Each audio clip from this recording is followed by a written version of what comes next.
কিয়ামতের কঠিন ময়দানে আল্লাহ রাব্বুল আলামিন যখন সব মানুষকে দাঁড় করাইবেন, দাঁড় করানোর পরে আল্লাহ রাব্বুল আলামিন ফেরেশতাদেরকে বলবেন, ওয়াজিআ ইয়াউমা ইযিন বিজাহান্নাম, জাহান্নামকে টেনে আনো হাসরের মাঠে। জাহান্নামকে যখন টেনে টেনে হাসরের মাঠের মধ্যে আনা হবে, যেই মাত্র জাহান্নাম মানুষগুলাকে দেখবে, জাহান্নাম রাগান্বিত হয়ে যাবে। তাকাদু তামাইয়াজু মিনাল গায়জ, জাহান্নাম রাগান্বিত হয়ে যাবে।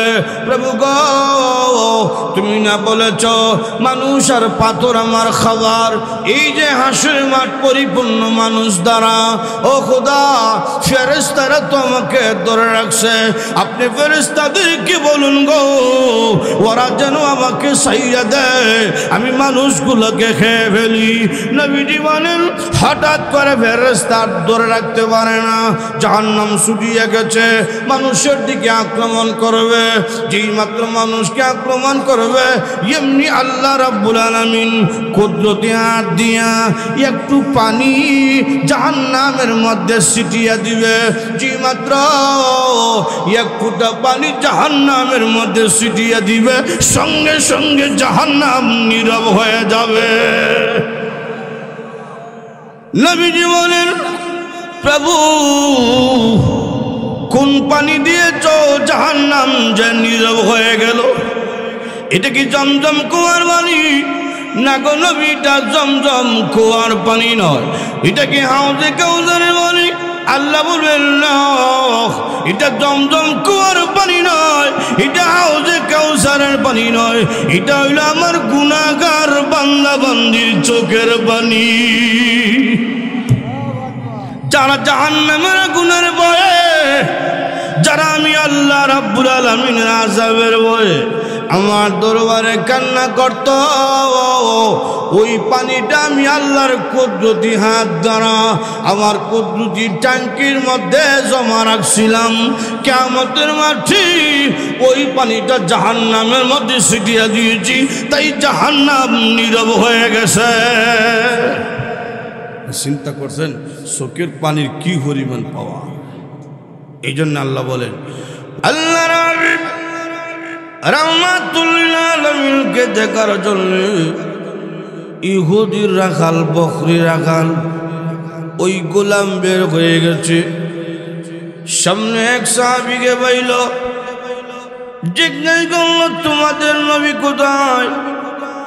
ওই সাহাবী জবাব দিলেন, ওই যে একটা তাবু দেখা যায়, ওই তাবুর মধ্যে রাহমাতুল লিল আলামিন আরাম করতেছেন।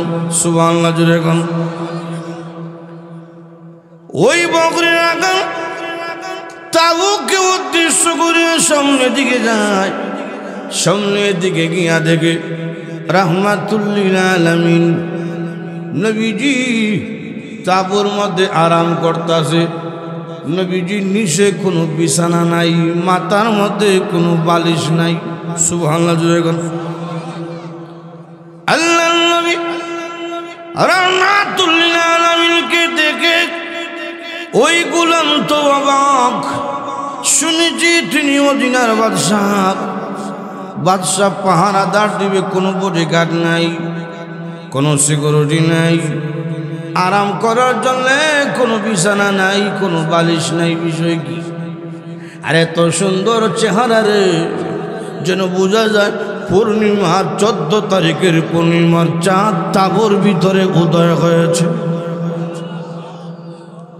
ওই গোলাম নবীজি রাহমাতুল লিল আলামিনের দরবারে গেল, গিয়া প্রশ্ন করলো, ও মুহাম্মদ সাল্লাল্লাহু আলাইহি ওয়াসাল্লাম, আপনি যে এই খায়বরের মধ্যে চলে এসেছেন জিহাদ করার জন্য, আপনার মিশনটা কি বলবেননি?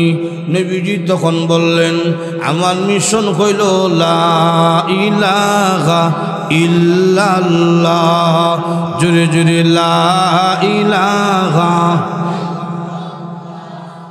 লা ইলাহা ইল্লাল্লাহ, লা ইলাহা লা ইলাহা ইল্লাল্লাহ মুহাম্মাদুর রাসূলুল্লাহ সাল্লাল্লাহু আলাইহি ওয়াসাল্লাম।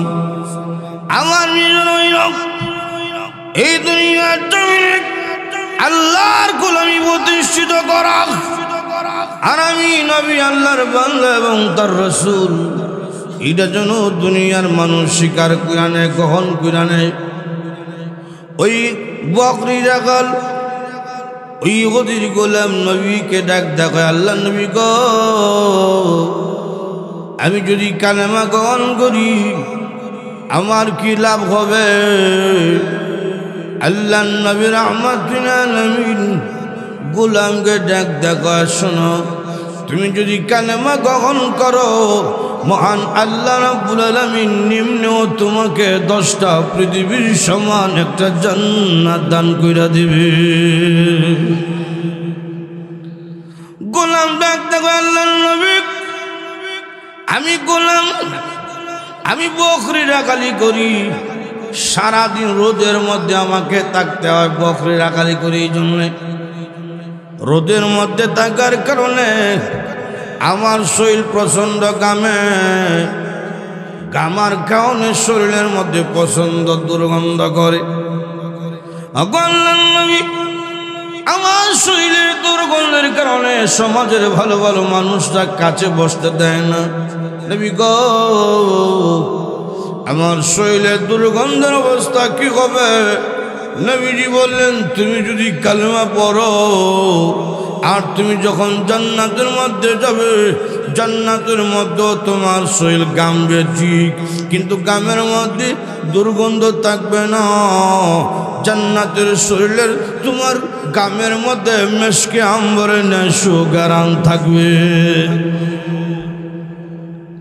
গোলাম ডাক দেখো, আল্লাহর নবী, কোনদিন কোন মানুষের কাছে বসার মতন সৌভাগ্য আমার হয়নি। আল্লাহর নবী, আমার মনটা চায় আমার সিনাটা যদি আপনার সিনার সাথে লাগাইতাম। সুবহানাল্লাহ জোরে বলেন। আল্লাহর নবী বললেন, সমস্যা নাই, তুমি যদি কালেমা পড়ো, কালেমা যদি গ্রহণ করো, কোনো সমস্যা নাই, আমি নবী তোমাকে বুকের সাথে জড়াইয়া ধরো। এমনি আল্লাহ নবী রাহমাতুল লিল আলামিন ওই গোলামকে বললেন, আসো আমার বুকে আসো। এমনি গোলাম স্বীকার করে নিল, জবান দিয়া পড়া নিল, লা ইলাহা ইল্লাল্লাহু মুহাম্মাদুর রাসূলুল্লাহ সাল্লাল্লাহু আলাইহি ওয়াসাল্লাম। কালেমা পড়িয়া আল্লাহর নবী রাহমাতুল লিল আলামিনের সিনা মুবারকের সাথে সিনা লাগাইয়া নবীজির সাথে একটা বন্ধুত্ব কইরা লাইছে। সুবহানাল্লাহ জোরে।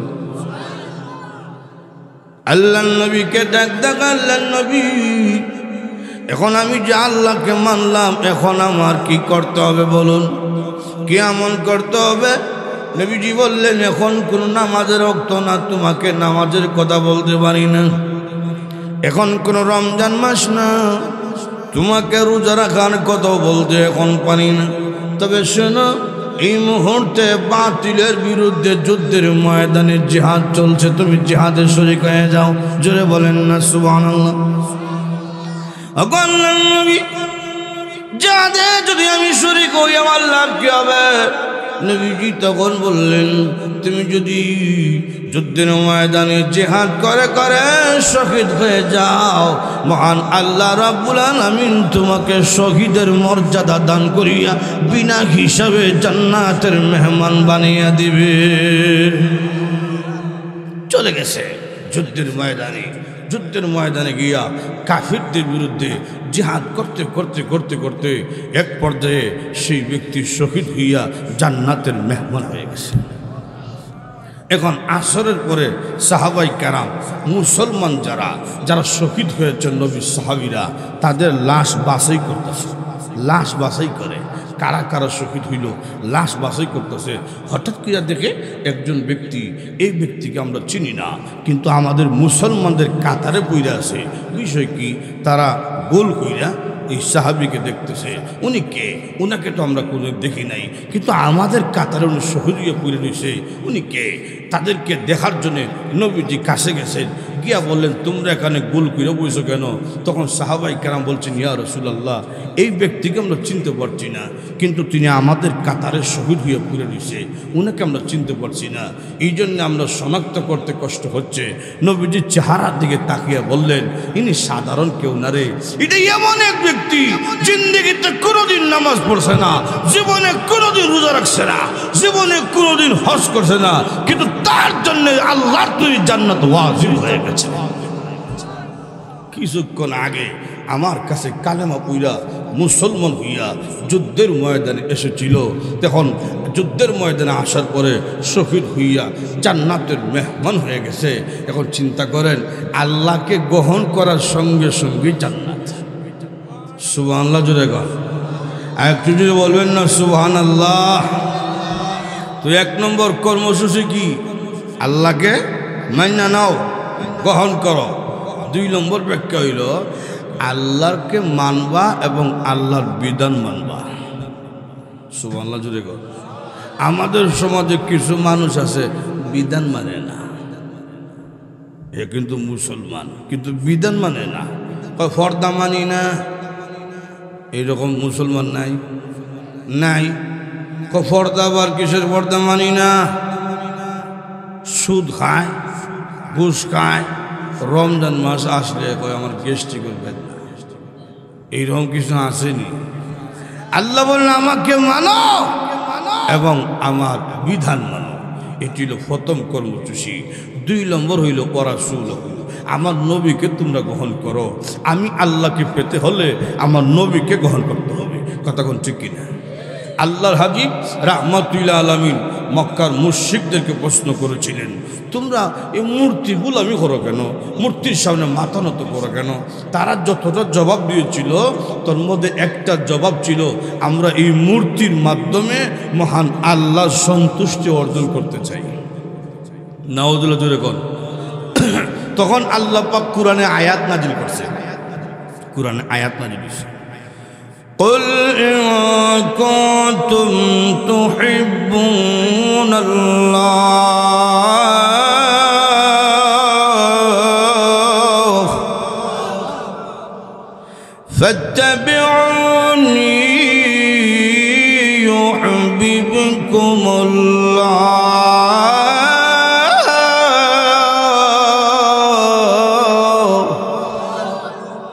আয়াত নাজিল হয়ে গেছে।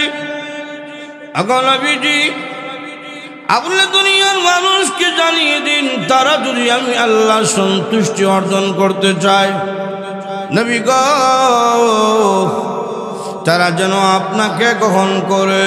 নবী যেমনে ঘুমাইছেন এমনি যদি তারা ঘুমায়, নবী যেমনে খাইছেন এমনি যদি তারা খায়, নবী যেমনে ব্যবসা বাণিজ্য করেছেন এমনি যদি তারাও ব্যবসা বাণিজ্য করে, নবী যেমনে রাষ্ট্র পরিচালনা করেছেন এমনি যদি তারাও রাষ্ট্র পরিচালনা করে।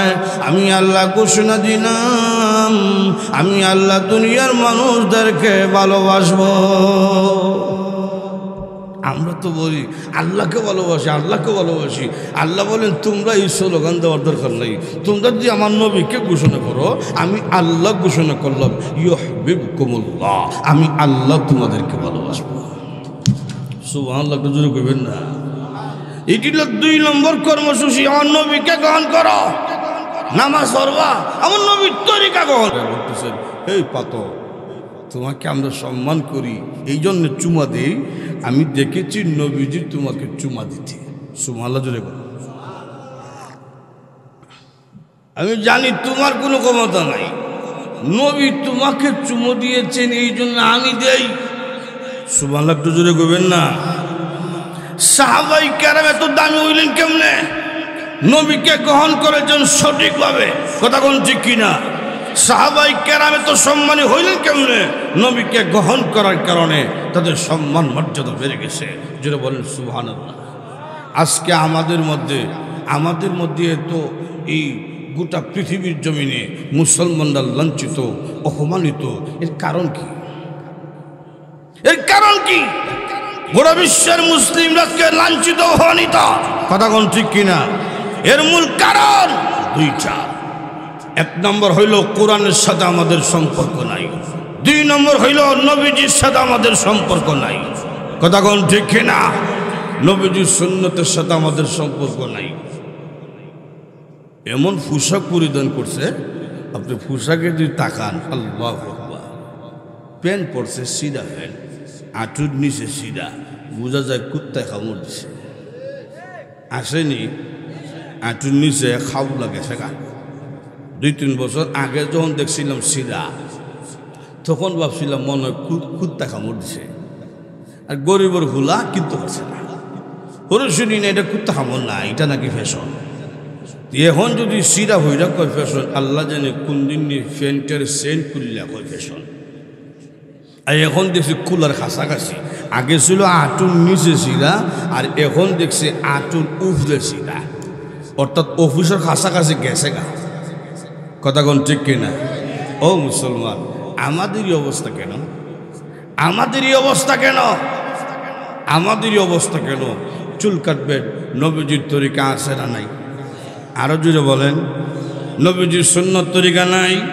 কিন্তু চুল কাটার সময় মেসি নুমারের চুল কাটিং তালাশ করে, আসেনি? নবীকে গ্রহণ করো, নবীর সুন্নত তরিকা গ্রহণ করো।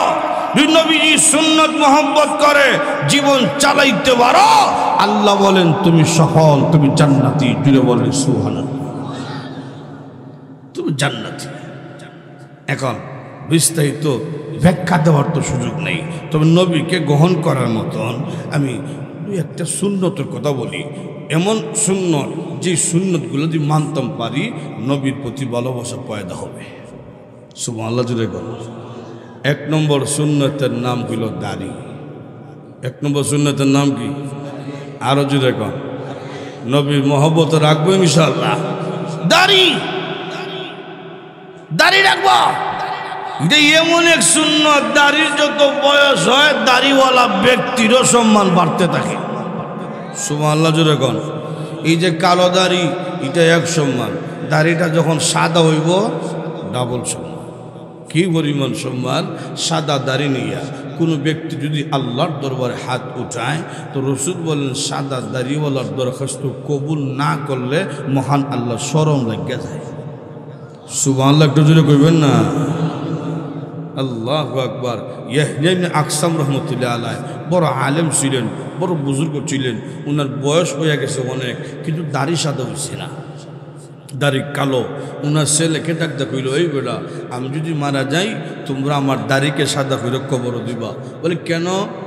পাবলিক তো দেখছি সাদাকে কালা করে, আপনি কালাকে সাদা করবেন কেন? তখন উনি জবাব দেয়, রসুল বলছেন দাড়ি সাদা হইলে সম্মান বাড়ে, ইজ্জত বাড়ে। আমি যখন সাদা দাড়ি নিয়া কবরের মধ্যে যাবো, তখন ফেরেশতারা আমাকে সম্মান করবে, আমার উপর মহান আল্লাহর মায়া লাগবে। ঠিকই ইবনে আকসাম রহমতুল্লাহ আলাইহি ইন্তেকাল করছে, ছেলেরা কালো দাড়িকে সাদা কইরা কবর দাফন করে দিছে। মন কেন গিরেছে, আয়া দমক দিছে, মাররা বোকা। উনি দমক শূন্য কয়, রসুল কইলেন কি? কবরের নিচে শুনলাম কি? জবাব দেয় না। ফেরেশতা বাগান মাররা বোকা। উনি মনে মনে কয় চিল্লাইতে, তখন জবাব দিতাম না, সাদা কইরা কবর ঢুকছে। ফেরেশতা কয়, আল্লাহ কই পাঠাইছে? উনি তো হাওয়া কয় না, নাও কয় না। আল্লাহ তখন ডাক দেখো, তোরা আয়া ভর, আমার বান্দার সাথে আমি কথা বলতেছি। সুবহানাল্লাহ একটু জোরে কর। আল্লাহ দমক দিছে, এই বুড়া। ফেরেশতারা প্রশ্ন করলো, জবাব দিলে না। আল্লাহর দমক শুনে, আল্লাহ মাটির উপরে হাদিসে যা পাইছি, মাটির নিচে ইয়া হাদিসে কোনো মিল হয়েছি না। কি পাইছিলে? আল্লাহ হাদিসে পাইলাম সাদা দাড়ি হইলে সম্মান বাড়বে, ইজ্জত বাড়বে।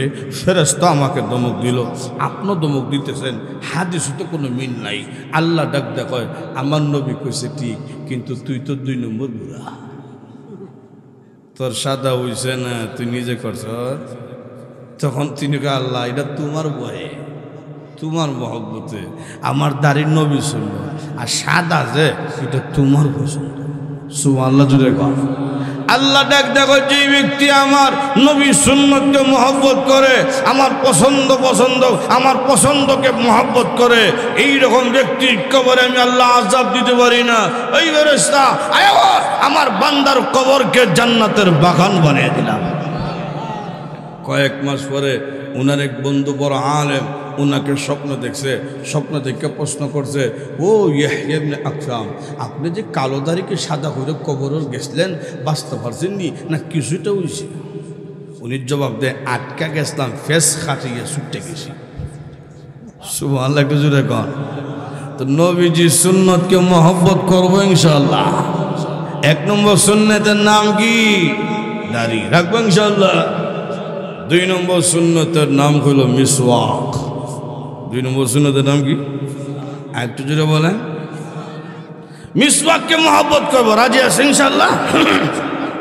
তাইলে আল্লাহ বলছেন 1 নম্বর আমাকে মানো, 2 নম্বর আমার নবীকে গ্রহণ করো। 3 নম্বর কর্মসূচি কি? আল্লাহ বলেন ওয়ায়াখশাল্লাহ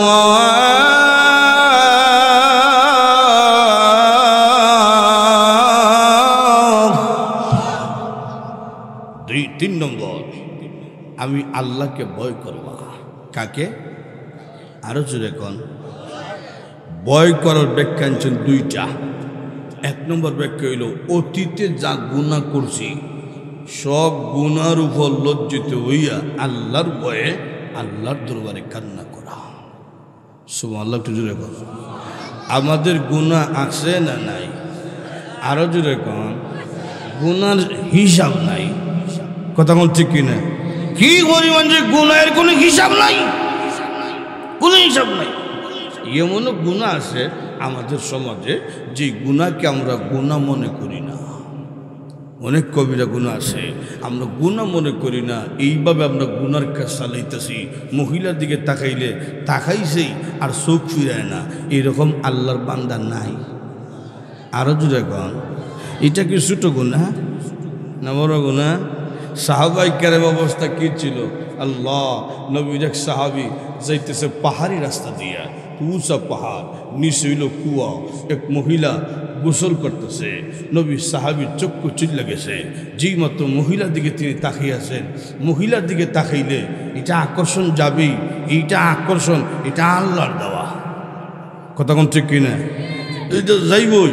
কিন্তু আমাদের সমাজও কিছু বন্ধ ভিড় আছে, এদিকে তার মন যায় না। আমার মন যায় না।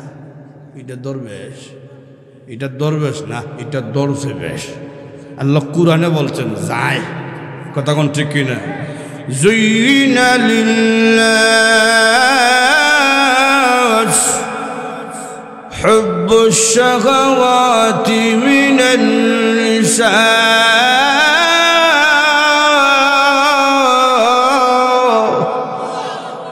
আল্লাহ বলছেন প্রতিটা মানুষের, প্রত্যেকটা মানুষের চাহিদা আকর্ষণ মহিলার দিকে আছে। বন্ধ হিসাবর পা মহিলারা টিপা দেয়, এইরকম কিছু বন্ধ আসেনি? আসেনি? ও আমার মন যায় না, এইটা যে বাটফাট, এর মধ্যে কোনো সন্দেহ। এটা মানুষের পীর না, এটা হলো মিস্টার ইবলিসের পীর। আরো যেরকম ঠিক কিনা? তো নবী সাহাবী মহিলার দিকে চক্ষু চলে গেছে, যে তাকিয়ে আছে। হঠাৎ কি দেখায়, প্রভু কোথায় নি তাকিয়ে রইলাম, আমার চক্ষু তো জাহান্নামী হয়ে যাবে।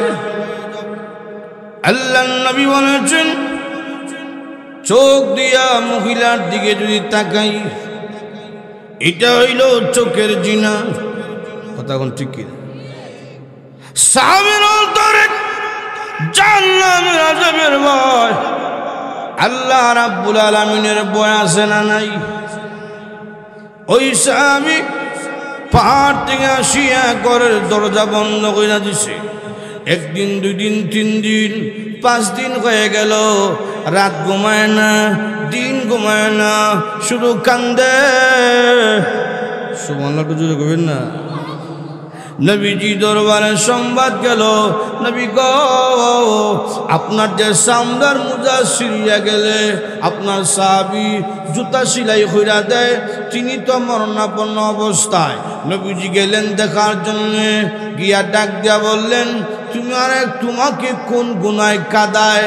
সাহাবী ডাকদা বলছেন, সাহাবীর নাম হলো আব্দুল্লাহ ইবনে আমির রাদিয়াল্লাহু আনহু।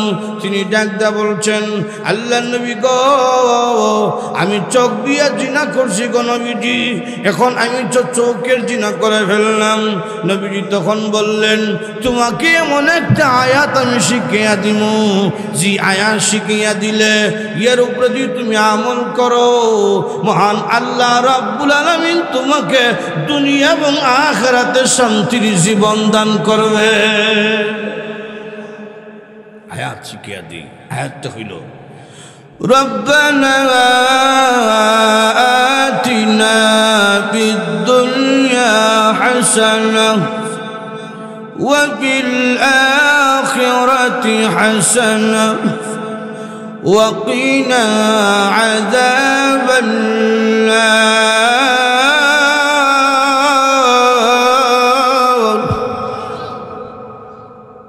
আয়াত শুনিয়ে আব্দুল্লাহ ইবনে আমির বলছেন, ইয়া রাসূলুল্লাহ, ইয়া হাবিবাল্লাহ, ওগো নবীজি এই আয়াত কি আমার গুনার জন্য যথেষ্ট হবে? নবীজি বললেন, তুমি পড়তে থাকো, আল্লাহ রাব্বুল আলামিনের দরবারে তুমি তওবা করতে থাকো। আব্দুল্লাহ ইবনে আমির আল্লাহর নবী রাহমাতুল লিল আলামিন আদর করার জন্য নবীজির উরুতে আব্দুল্লাহ ইবনে আমিরের মাথা রাখেন। আব্দুল্লাহ ইবনে আমির মাথাকে সরাইয়া ফেলে নবীজি আবার উরুতে রাখেন। নবীজির উরু মুবারকের দাম আছে না নাই? আল্লাহর নবী রাহমাতুল লিল আলামিন বারবার উরুতে রাখে আর তিনি মাথা সরাইয়া ফেলে। নবীজি বলেন, আব্দুল্লাহ এই বালিশ কি তোমার পছন্দ হয় না? আব্দুল্লাহ ইবনে আমির বলছেন, আল্লাহর নবী গো এই বালিশের উপযুক্ত যে আমার মাথা নয়। সুবহানাল্লাহ জুড়ে গো কেন রে আব্দুল্লাহ? আল্লাহর নবী এই মাথার মধ্যে তো আমার চোখ লাগানো, এই চোখ দিয়া তো আমি জিনা করছি। এমনি আল্লাহর নবী রাহমাতুল লিল আলামিন আকাশের দিকে হাত উঠাইয়া চোখের পানি ছেড়ে ছেড়ে কান্দে, খোদা গো আমার ইসাবীর প্রতি তোমার কি মায়া লাগে না? তোমার কি দয়া লাগে না?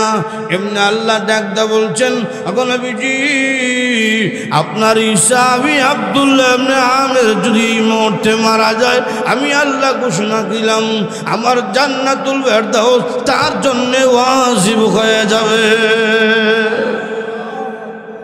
চোখের অপরাধ, চোখ দা মহিলা দেখছে এই জন্য এত কান্দা, আর আমাদের কোনো ফেরেশানি নাই। কথা কোন ঠিক কিনা? সুদ খাইতেছে, কোনো ফেরেশানি নাই। সুদ খাইয়া মসজিদের সামনে খাতার তার দখলে আসেনি, ইমাম সাহেব পিছনের জায়গা তার দখলে। এইরকম আল্লাহর দরবেশ বান্দা নাই।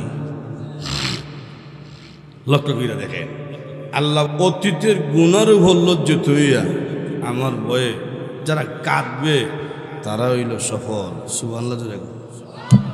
আমাদের গুনাহ আসেনি, এই জন্যে আল্লাহর দরবারে তওবা করার দরকার আসেনি। আল্লাহ রাব্বুল আলামিন বলেন, এ দুনিয়ার বান্দা বান্দি তোরা তওবা করবি আর আমি আল্লাহ তোমাদের জন্য রহমতের দরজা খুলে রাখি। সুবহানাল্লাহ জোরে। আমি আল্লাহ ঘুমাই না। কেন ঘুমাই না? তোমাদের দয়ার মায়ায় আমি আল্লাহ কোনোদিন ঘুমাই না। সুবহানাল্লাহ জোরে। ভাইরা আমার লক্ষ্য করে দেখুন, আল্লাহ রাব্বুল আলামিন বলেন তোমাদের দয়া মায়ায় আমি ঘুমাই না। আল্লাহ রাব্বুল আলামিনের দরবারে যখন মানুষ তওবা করে ফিরায়, কি পরিমাণ মহান আল্লাহ খুশি হয়। আল্লাহর নবী বিশ্ব নবী রাহমাতুল আলামিন নবীজি দৃষ্টান্ত দিয়া বলেন, জেলখানার মধ্যে এক মহিলা তার দুধের বাচ্চাকে হারিয়ে ফেলছে। মহিলা দুধের বাচ্চাকে তালাশ করে, খুঁজতে খুঁজতে যাকে পায় তাকে দুধ খাওয়ায়, হুঙ্গা সুমা দেয়, কুলে নেয়, তাকিয়া দেখে এটা আমার সন্তান না, বা সাইরা দেয়, সামনে দৌড়ায়। দৌড়তে দৌড়তে মহিলা যখন নিজের সন্তানকে পায়, নিজের সন্তানকে পাইয়া চোখের পানি সেরে সেরা কান্দে। নবীজি বলেন, সাহাবীরা, এই যে মহিলার চোখ দিয়ে পানি পড়ে, এটা কোনো কষ্টের পানি না, এটা হইল আনন্দের পানি। সাহাবীরা, একটা মা তার সন্তানকে পাইয়া যতদূর খুশি হইছে, আমার আল্লাহ কি পরিমাণ খুশি হয় হারানো বান্দাকে পাইয়া। যে বান্দা নামাজ পড়ে না, সে যখন তওবা করিয়া মসজিদমুখী হয়ে যায়, যে বান্দা সুদ খায়, সে যখন সুদ চাইরা তওবা কইরা আল্লাহর দিকে ফিরে আসে, যে বান্দা নাফরমানি করে তওবা করিয়া আল্লাহ রাব্বুল আলামিনের দিকে ফিরে আসে। আল্লাহ রোজা রাখি নাই, আল্লাহ সুদ খাইলাম, ঘুষ খাইলাম, নাফরমানি করলাম, আর আমি গুনার কাজ করব না, আল্লাহ কবরে আযাব আমি সহ্য করতে পারবো না, আল্লাহ জাহান্নামের আযাব সহ্য করতে পারবো না, এইভাবে যখন আল্লাহ রাব্বুল আলামিনের দরবারে ফিরে আসে, নবীজি বলেন, সন্তান হারা মা, হারানো সন্তানের মা, হারানো সন্তান পাইয়া যে পরিমাণ খুশি হয়েছে, আমার আল্লাহ বান্দার তওবা দেখিয়া মার চেয়ে তারও কোটি কোটি গুণ বেশি খুশি হয়ে যায়। বেরঙাল লক্ষ্য করে দেখুন, আল্লাহ রাব্বুল আলামিন খুশি হয়ে যায় বান্দার অল্প একটু চোখের পানি দেখিয়া। সুবহানাল্লাহ। দুনিয়ার জমিনে মানুষ মানুষকে খুশি করতে হইলে অনেক কষ্ট আছে, ঠিক নেই? কিন্তু নবীজি বলেন, আল্লাহকে খুশি করতে হইলে কোনো কষ্ট নাই। মানুষ যখন চোখের পানি ছেড়ে ছেড়ে কাঁদে, চোখের পানি দেখলে আমার আল্লাহ খুশি হয়ে যায়। সুবহানাল্লাহ। বের আমার লক্ষ্য করে দেখুন, এই চোখের পানির বড় দাম, এই চোখের পানি বড় পাওয়ার, কি পরিমাণ পাওয়ার। নবীজি বলেন, কিয়ামতের কঠিন ময়দানে আল্লাহ রাব্বুল আলামিন যখন সব মানুষকে দাঁড় করাইবেন, দাঁড় করানোর পরে আল্লাহ রাব্বুল আলামিন ফেরেশতাদেরকে বলবেন, ওয়াজিআ ইয়াউমা ইযিন বিজাহান্নাম, জাহান্নামকে টেনে আনো হাসরের মাঠে। জাহান্নামকে যখন টেনে টেনে হাসরের মাঠের মধ্যে আনা হবে, যেই মাত্র জাহান্নাম মানুষগুলাকে দেখবে, জাহান্নাম রাগান্বিত হয়ে যাবে। তাকাদু তামাইয়াজু মিনাল গায়জ, জাহান্নাম রাগান্বিত হয়ে যাবে। প্রভু গো, তুমি না বলেছ মানুষ আর পাথর আমার খাবার, এই যে হাসরের মাঠ পরিপূর্ণ মানুষ দ্বারা, ও খোদা, ফেরেশতারা তো আমাকে ধরে রাখছে, আপনি ফেরেশতাদেরকে বলুন গো, ওরা যেন আমাকে ছাইয়া দেয়, আমি মানুষগুলোকে খেয়ে ফেলি। নবীজি বলেন, হঠাৎ করে ফেরেশতা ধরে রাখতে পারে না, জাহান্নাম ছুটিয়ে গেছে, মানুষের দিকে আক্রমণ করবে। যেই মাত্র মানুষকে আক্রমণ করবে, এমনি আল্লাহ রাব্বুল আলামিন কুদরতি হাত দিয়া একটু পানি জাহান্নামের মধ্যে ছিটিয়ে দিবে। যেই মাত্র এক ফোঁটা পানি জাহান্নামের মধ্যে ছিটিয়ে দিবে, সঙ্গে সঙ্গে জাহান্নাম নীরব হয়ে যাবে। নবীজি বলেন, প্রভু কোন পানি দিয়েছ জাহান্নাম যে নীরব হয়ে গেল? এটা কি জমজম কুয়ার পানি? না গো নবী, এটা জমজম কুয়ার পানি নয়, এটা কি হাউজে কাউসারের পানি? আল্লাহ বলবেন, না, এটা জমজম কুয়ার পানি নয়, এটা হাউজে কাউসারের পানি নয়, এটা হইল আমার গুনাহগার বান্দা বান্দির চোখের পানি। যারা জাহান্নামের গুনার ভয়ে যারা আমি আল্লাহ রাব্বুল আলামিনের আযাবের ভয়ে আমার দরবারে কান্না করত, ওই পানিটা আমি আল্লাহর কুদরতি হাত দ্বারা আমার কুদরতি ট্যাঙ্কির মধ্যে জমা রাখছিলাম। কিয়ামতের মাঠে ওই পানিটা জাহান্নামের মধ্যে ছিটিয়ে দিয়েছি, তাই জাহান্নাম নীরব হয়ে গেছে। চিন্তা করছেন চোখের পানির কি পরিমাণ পাওয়া। এই জন্য আল্লাহ বলেন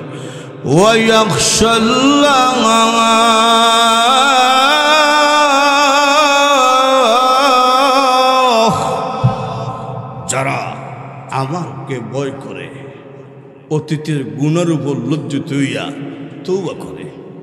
2 নম্বর ব্যাখ্যা হইল এখন থেকে মৃত্যু পর্যন্ত আল্লাহকে ভয় কইরা চলবে, তারা হইল কামিয়াব। সুবহানাল্লাহ জুড়ে গেল।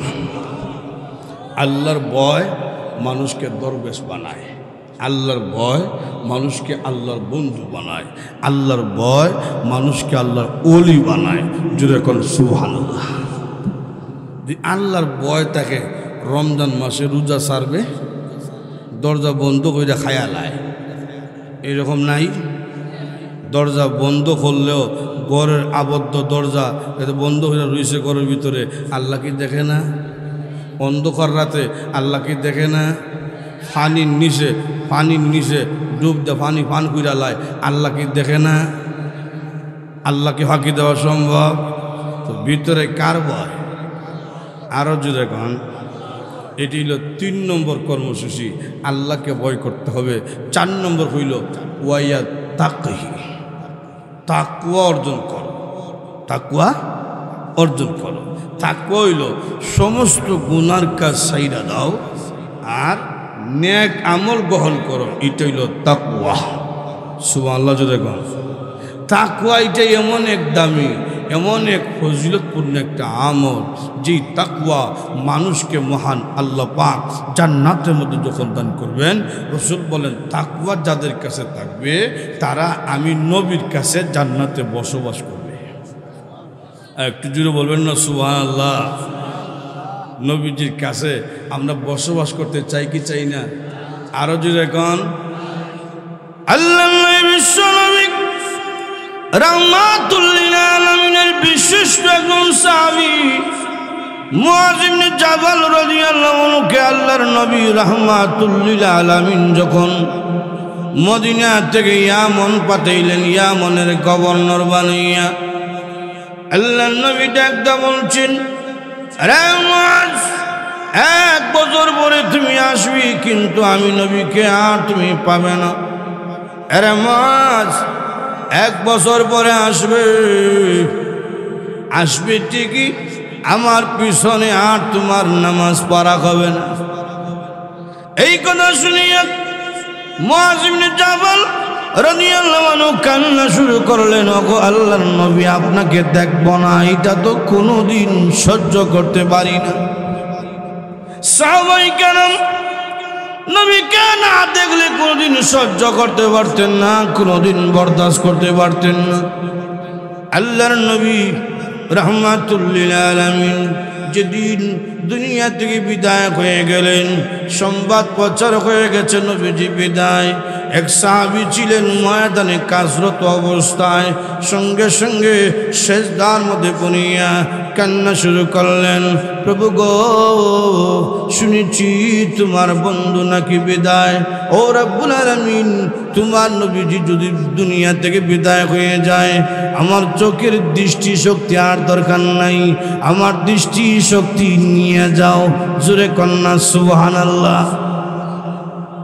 হ্যাঁ প্রভু, যে কান দিয়া নবীজির কথাগুলো শুনেছি, ওই নবী যদি দুনিয়ার জমিনে না থাকে, আমার কানের শ্রবণ শক্তির দরকার নাই, শ্রবণ শক্তি নিয়ে যাও। সঙ্গে সঙ্গে ওই সাহাবীর দরখাস্ত আল্লাহ কবুল কইরা নিছে।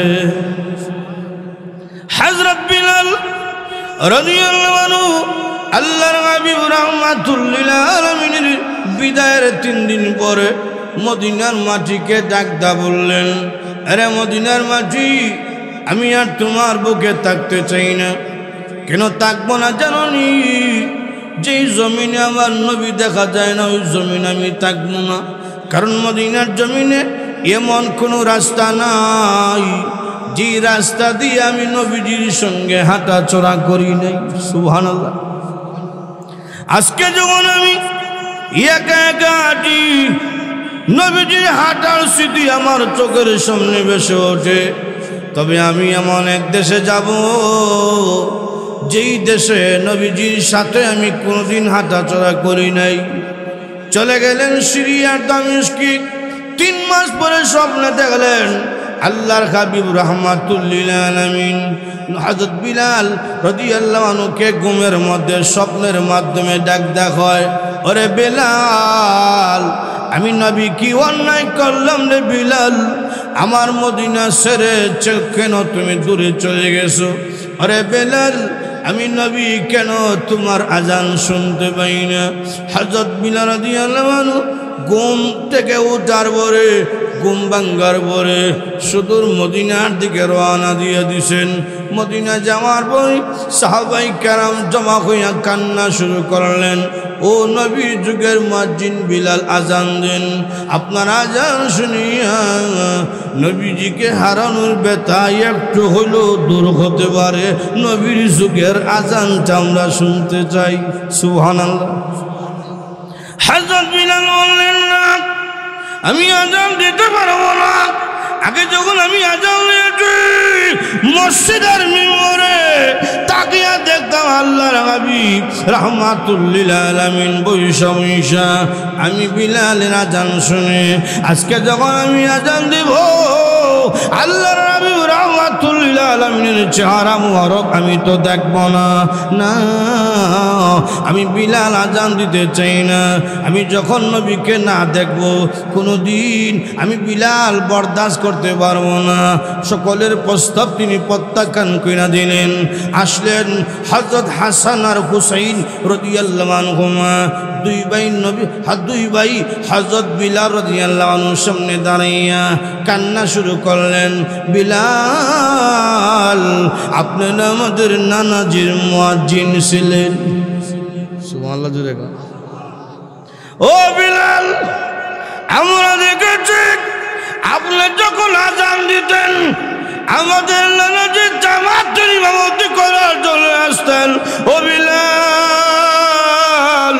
আপনি আজান দেন, আপনি আজান শুনলে আমাদের নানাজি জামাতের ইমামতি করার জন্য আসতে পারেন। হযরত বিলাল রাদিয়াল্লাহু আনহু ডাকদা বললেন, রে নবীর সাহাবীরা, তোমাদের প্রস্তাব ফিরিয়ে দিলাম, কিন্তু হাসান আর হুসাইন রাদিয়াল্লাহু আনহুমার প্রস্তাব ফিরিয়ে দিতে পারলাম না। কারণ নিজের চোখে দেখেছি তারা দুই ভাই যখন নবীজির কাছে কোনো প্রস্তাব দিত আল্লাহ নবীও কোনোদিন তাদের প্রস্তাব ফিরিয়ে দিতেন না। শুরু হয়ে গেল হযরত বিলালের সেই আজান দেওয়া শুরু করলেন। আশহাদু আন্না মুহাম্মাদার রাসূলুল্লাহ, এই শব্দ বাক্য যখন পাঠ করছে সামনে তাকিয়ে দেখছে মিম্বর খালি, মিম্বর আমার নবী নাই। যখন দেখছে আমার নবী নাই, এই কথা বলিয়া তিনি অজ্ঞান হইয়া মাটির মধ্যে পড়ে গেছেন। আমার নবী নাই, এটা কোনদিন সাহাবায়ে কেরাম সহ্য করতে পারতেন না। কথা কোন ঠিক কিনা? আল্লাহর হাবিব রাহমাতুল আলামিন যখন মুআজ ইবনে জাবালকে বলছেন, তুমি তো যাচ্ছ ইয়ামন, আসবে 1 বছর পরে, তবে আসার পরে আমাকে আর দেখবে না, আর পাবে না। মুআজ ইবনে জাবাল বলছেন, ইয়া রাসূলুল্লাহ, না দেখলে আমি তখন বাঁচব কেমনে, সহ্য করব কিভাবে? তখন নবীজি তখন বলছেন, মদিনার ইয়ামন 1000 মাইল দূরে, তবে শোনো, দেখতে দেখা যায় অনেক দূর, তবে শোনো, আমি নবীজি সুসংবাদ দিই, হও তুমি ইয়ামনি, হও তুমি মিশরি, হও তুমি পাকিস্তানি, হও তুমি বাংলাদেশি, যে কোনো প্রান্তের হও, তোমার মধ্যে যদি একটা গুণ থাকে জান্নাতের মধ্যে থাকবে আমি নবীজির কাছে। হযরত মুআজ ইবনে জাবাল বলছেন, ইয়া রাসূলুল্লাহ, এই গুণটার নাম বলুন। তখন নবীজি বলছেন, এই গুণটার নাম হইল তাকওয়া। সুবহানাল্লাহ জুড়ে গন। ওয়া তাকহি 4 নম্বর কর্মসূচি, এটা কি? তাকওয়া। আর যখন কি তাকওয়া যদি থাকে তাহলে মানুষ সমস্ত মানুষদেরকে আল্লাহ বলেন যার ভিতরে তাকওয়া থাকবে সে রিক্সা ড্রাইভার হোক কোনো সমস্যা নাই, ভ্যান চালক হোক কোনো সমস্যা নাই, যে কোনো শ্রেণীর মানুষ হোক কোনো সমস্যা নাই। তাকওয়া যদি থাকে সে হইল সফলতা অর্জনকারী। যখন ঠিক কিনা আল্লাহ পাক নিজে বলছেন সে সফল। আল্লাহ বলছেন এই 4টা কর্মসূচির কথা বললাম। 1 নম্বর কি? আল্লাহকে মানো। 1 নম্বর কি? আল্লাহকে মানো। ওমাই ইতিআল্লাহ, আল্লাহকে গ্রহণ করো। 2 নম্বর হইল ওয়া রাসূলাহু, আমার নবীকে গ্রহণ করো। 3 নম্বর হইল ওয়ায়াকশাল্লাহ, আল্লাহকে ভয় করো। গুনার উপর লজ্জিত হইয়া আল্লাহর ভয়ে আল্লাহর দরবারে কান্না করো। 4 নম্বর হইল ওয়ায়াত্তাকুহি, তাকওয়া অর্জন করো। এবং 4টা কর্মসূচি যদি আমরা পালন করতাম পারি, পুরস্কারটা কি? আয়াতের শেষে আল্লাহ বলেন ফাউলাইকা হুমুল ফাইজুন,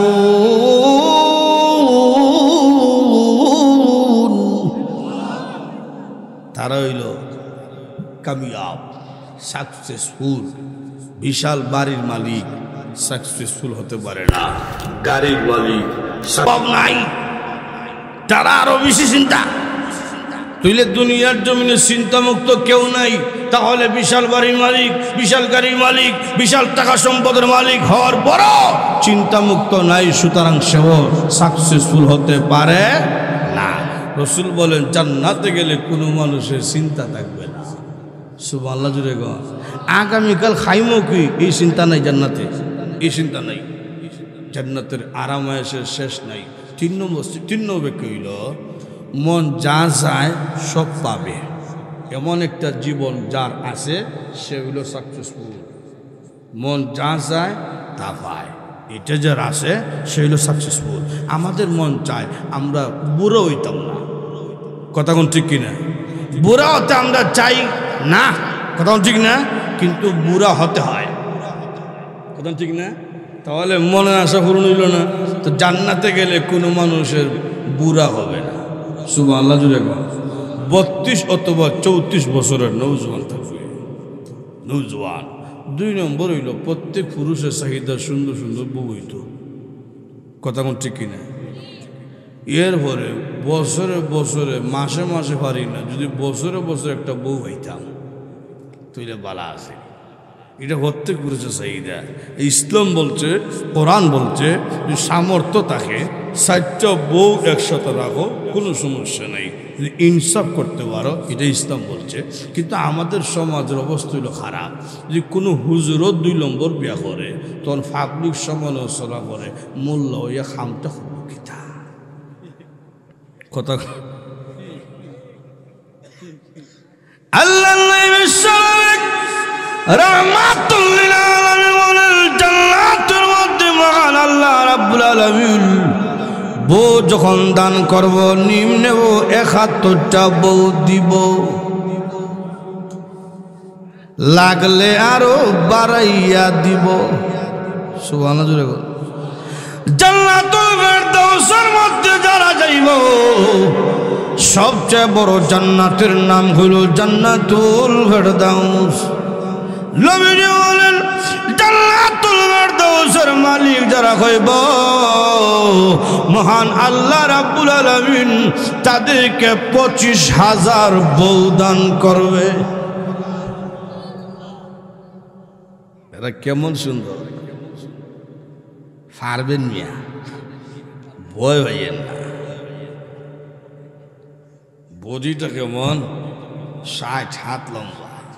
সুবহানাল্লাহ জুড়ে বুকের যে ভাস এটি হল 7.5 হাত। বেড়াটা ছুটো, বেটাকে ছুট হইব তো বয় হওয়ার কোন দরকার আছে? বেটা এখনই বয় হইতেছে।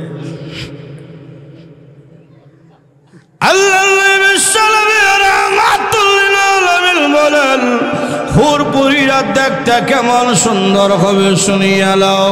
আল্লাহ রাব্বুল আলামিন কোরআনের মধ্যে হুরপুরীদের কোয়ালিটি বয়ান করছে।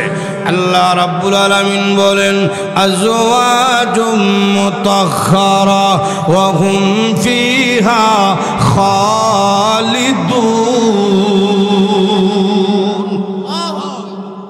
আল্লাহ রাব্বুল আলামিন বলেন হুরমুরিয়া সব থেকে পবিত্র থাকবে, পেটের মধ্যে কোনো পায়খানার গাঁঠি থাকবে না, নাকের মধ্যে কোনো ময়লা নাই, চোখের মধ্যে কোনো ময়লা নাই, মুখের মধ্যে কোনো দুর্গন্ধ নাই। মুখের মধ্যে দুর্গন্ধ হবে দূরের কথা, একটু তুতু যদি আটলান্টিক মহাসাগরের মধ্যে সারিয়া দেয় তাহলে সমস্ত পানি মেশকে আম্বরে সুগারান হয়ে থাকবে। এমন সুন্দর হবে আল্লাহর হাবিব রাহমাতুল লিল আলামিন বলেন কি পরিমাণ সৌন্দর্য, গোটা শরীরের সৌন্দর্যের বয়ান বাদ দাও, শুধু একটা আঙ্গুলের সৌন্দর্যের বয়ান শোনো। নবীজি বলেন হুরপুরের একটা আঙ্গুল যদি আকাশ ছিদ্র করিয়া দুনিয়ার দিকে আল্লাহ ঝুলাইয়া দেয় তাহলে সূর্য লাগবে না, চন্দ্র লাগবে না, একটা আঙ্গুলের সৌন্দর্যে গোটা পৃথিবী আলোকিত হয়ে যাবে। হাসিটা কেমন সুন্দর হাসি, দুনিয়ার জমিনে কোনো বেড়ার বউর দাঁত দুটি উঁচা থাকে, বউ হাসি দিলে তুই বিজলি মরিস না, তোর জানিস আল্লাহ হাসিরা কেমন হবে শুনিয়া নাও। একদিন আল্লাহ রাব্বুল আলামিন জিবরাইলকে ডাকদা বলছেন, জিবরাইল জান্নাত তুমি ভ্রমণ করো, আমি আমার বান্দা বান্দির জন্য নিয়ামত রাখছি দেখে আসো। এমনি জিবরাইল বলেন আমি ঢুকলাম জান্নাত সফর করার জন্য, জান্নাতের নিয়ামত দেখে দেখি আমি বের হব। বের হওয়ার সময় আমি তাকিয়ে দেখি হঠাৎ করে জান্নাত আলোকিত হয়ে গেছে। যে মাত্র আলোকিত হয়ে গেল আমি ভাবলাম মনে হয় এটা আল্লাহ রাব্বুল আলামিনের তাজাল্লি প্রকাশ পাইছে। আমি আল্লাহর তাজাল্লি মনে করিয়া সেজদার মধ্যে পড়ে গেছি। যে মাত্র সেজদার মধ্যে পড়লাম এমনি শুনি একটা মহিলার কণ্ঠের আওয়াজ শোনা যায়, ও জিবরাইল এটা আল্লাহর তাজাল্লি নয়, আমি হুরপুরি তোমাকে দেখে মুস্কি হাসি দিয়েছিলাম, আমার দাঁত বের হইছে, দাঁতের সৌন্দর্যে গোটা জান্নাত আলোকিত হয়ে গেছে। চিন্তা করছেন নি কি বউ দিছে তুইলে, এটাও আশা পূরণ হইল, কথা হচ্ছে কিনা। এরপর হইল খাইবেন কি, আহা কি খাইবেন, আল্লাহ রাহমাতুল লিল আলামিন বলেন জান্নাত কি খাইবেন শুনিয়া নাও। আল্লাহর নবী বলেন জান্নাতের মানুষ যখন নাস্তা করবে তার সামনে ৭০,০০০ প্রকারের নাস্তার আইটেম থাকবে। খাইবেন কি, খসির গুস্ত, উটের গুস্ত, হরিঙ্গের গুস্ত সব আছে। এটা দুনিয়ার খসি না, এটা জান্নাতের খাসি। সুবহানাল্লাহ জোরে গো। এক পিস মুখো দিবেন এক মজা, দ্বিতীয় পিস মুখো দিবেন ৭০ গুণ বেশি মজা। সুবহানাল্লাহ জোরে গো। সব আছে। একদিন এক বেটাকে হুজুর জান্নাতের মধ্যে বিড়ি আসি, এটা না হইলে তো ঘুমই হইতো না, এটা হয়নি।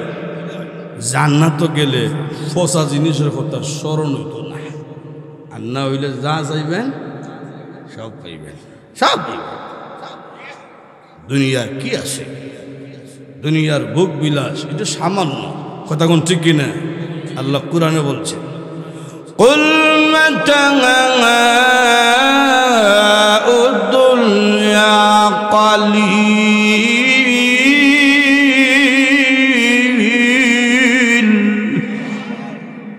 আপনি বলুন হে রাসূল দুনিয়ায় যা দেখতেছ ভোগ বিলাস সামান্য, জান্নাতের ভোগ বিলাস ছিল এটা শেষ হইতো না। তো জান্নাতের মধ্যে যে জীবনটা দেবইব, মন যা যা সব পাইব, জান্নাতের মধ্যে মরবে না, জান্নাতের মধ্যে কোনো টেনশন নাই, জান্নাতের মধ্যে কোনো ভয় নাই। এই রকম একটা জীবন যে ব্যক্তি পাবে তাকেই বলা হবে কামিয়াব, তাকেই বলা হবে সাকসেসফুল।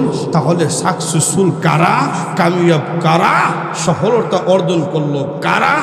যারা এই 4টা কর্মসূচি পালন করবে। কয়টা? আরো জোরে কন। 1 নম্বর, আল্লাহকে মানতে হবে, আল্লাহর বিধান মানতে হবে, এখন থেকেই মানতে হবে। কথা ঠিক না?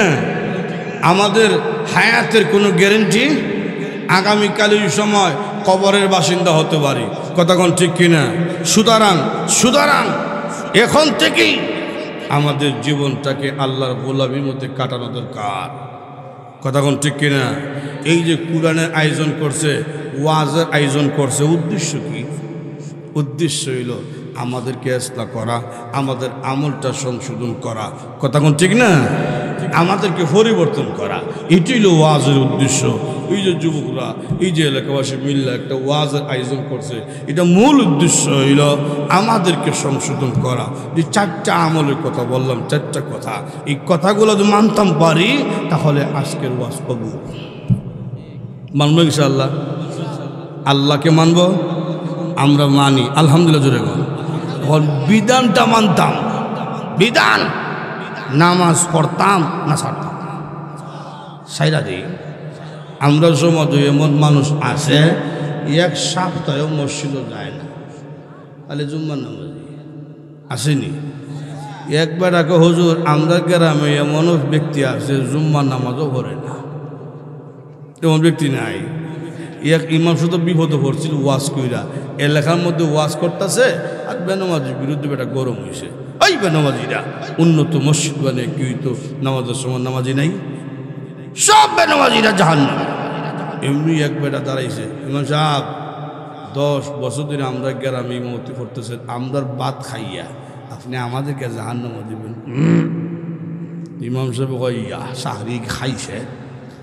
ইমাম সাহেব আসলে হেকমতওয়ালা, কৌশল কইরা কইল, এই বেটা তোকে তো দেখছি মাঝে মধ্যে জুম্মা ফরস।